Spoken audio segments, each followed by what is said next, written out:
1000 kilo எடை கொண்ட வாசுகி பாம்பின் படிமங்கள் கண்டுபிடிக்கப்பட்டிருக்கு. அதை பத்தி இந்த வீடியோல பார்க்கலாம்.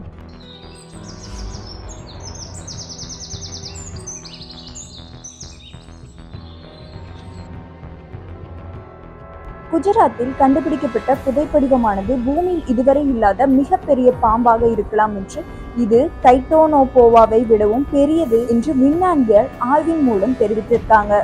குஜராத் மாநிலம் கட்சி பகுதியில் உள்ள நிலக்கரி சுரங்கத்தின் அருகே கடந்த 2005ஆம் ஆண்டில் தொல்லியல் துறை ஆய்வாளர்கள் ஆய்வு மேற்கொண்டிருக்காங்க. அப்போது பூமிக்கடியில மிக நீளமான உருவ அமைப்புடன் கூடிய படிம பொருள் ஒன்றை ஆய்வாளர்கள் கண்டுபிடிச்சிருக்காங்க. அப்போது அது ஒரு முதலை இனமாக இருக்கலாம் என்பது அவங்களோட கருத்தா இருந்துச்சு. பிறகு அந்த படிம பொருளை உத்தரகாண்டில் உள்ள IIT ரூகியை சேர்ந்த விஞ்ஞானிகள் ஆராய்ச்சியை மேற்கொண்டனர்.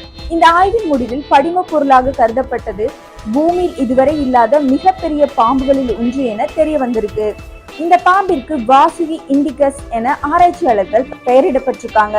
அறிவியல் அறிக்கையில் வெளியிடப்பட்ட இனங்களில் பற்றிய ஆய்வில் இந்த பாம்பு 47 மில்லியன் ஆண்டுகளுக்கு முன்பு கட்சியின் சதுப்பு நிலத்தில் வாழ்ந்ததாகவும், பாம்பு 36 முதல் 50 அடி வரை நீளமாக இருந்ததாகவும் கூறப்படுது. மேலும் அளவில் வாசுகி இண்டிகாஸ் தற்போது அழிந்து வரும் டைட்டானோபோவாவை விட பெரியதாக இருக்கலாம் என்று, இது 42 அடி அளவுள்ள மிகப்பெரிய பாம்பு என ஆய்வில் கண்டுபிடிக்கப்பட்டது. இது 1 டன் அல்லது 1000 கிலோகிராம் வரை எடையுள்ளதாக இருக்கலாம் என ஆராய்ச்சியாளர்கள் கருதுறாங்க. இன்று வாழும் மிகப்பெரிய பாம்பு ஆசியாவின் 33 அடி உயரமுள்ள ரெடிகுலேட்டட் மலைப்பாம்பு தான். 1000 கிலோவா? கேட்கவே ஆச்சரியமா இருக்கு.